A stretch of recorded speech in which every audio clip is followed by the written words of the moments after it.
He's digging into her mouth. This what? Yeah. Okay, let's start off with the next video. Alright, can't wait.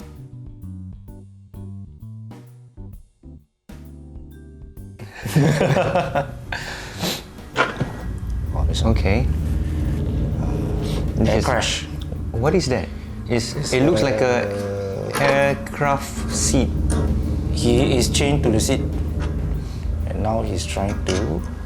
And she is chained to the seat as well. So he's moving her. Okay, now that's not advisable, right? Yeah.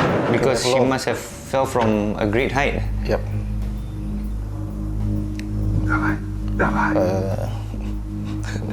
Okay, he's digging her mouth. All right. Okay, let's start. Okay, let's start here. But yeah, my goodness. A few things we noticed. Yep. Yeah. First of all, I think it's a crash, and then I think she's in trauma.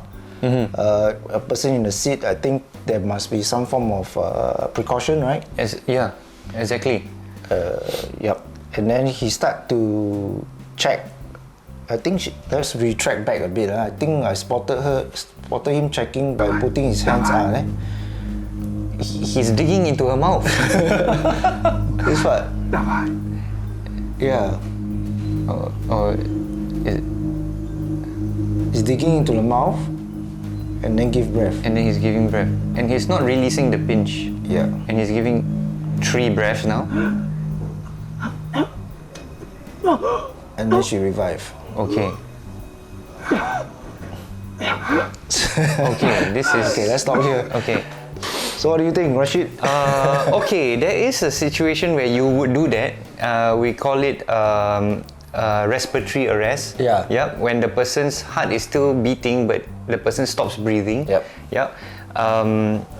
And what you would do is what he just did. You would give breaths only. You do not do compression. So you give 1 breath, then you count to 1,000, 3 1,000, 4 1,000, 5 1,000. Then give another breath. Correct. But it seems like he just jumped into it. I mean, there wasn't really much of a check. He was digging into her mouth. Yeah. You know, why would you want to dig into someone's mouth unless you see something in there, which he probably didn't because he didn't take anything out. Okay. What do you think? I think it's too many. His intervention caused a lot of confusion. Yeah. He's digging the mouth means that there's something inside the mouth, Yeah. or is he trying to clear her airway? I'm not sure. Yeah. So in any way, we don't manage. In that way, yeah. that way, right? Yeah, Yeah. absolutely. So very confusing. I don't know how to, put it in proper management. But for trauma, if a person that is in trauma, like crash from a bus or a train, I think the first thing you do is to make sure you are safe, and then the person, you don't move the person too much, right? Yeah. You have to immobilize the head, immobilize the neck, then you can intervene the rest of the things, right? Yeah, but I guess in this case, because she was not breathing, so that's why he proceeded to do the rescue breaths for her. And another thing as well, if he was going to start off with that, and I mean a person who has stopped breathing but his or her heart is still beating, right? There's a very high chance that this person may go into total arrest. That means the heart may also stop. Right. So it would be a good idea if he places her on a flat ground where it would be he's ready to do CPR immediately, rather than putting her on a slope. Curve or slope. He might do it and just roll down the slope with her. Yeah.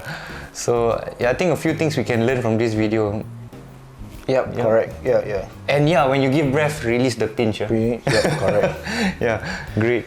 So I think after watching this video, I think we need to emphasize the need for us to go through the steps of CPR before we actually start. And the steps are very simple. We call it the doctor's ABC or DRS ABC steps: danger, response, shout, AED, breathing, and circulation.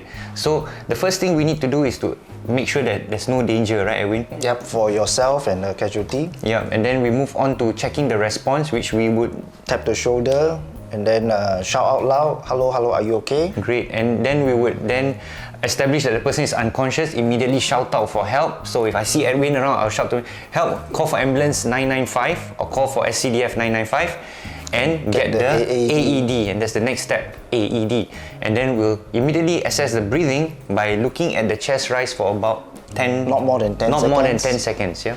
And if there's no breathing for not more than 10 seconds, You start your chest compression. we start chest compressions and CPR and until the ambulance arrive. until the ambulance arrive. Yeah. So basically that is the steps. Those are the steps for CPR. DRSABC. Remember it.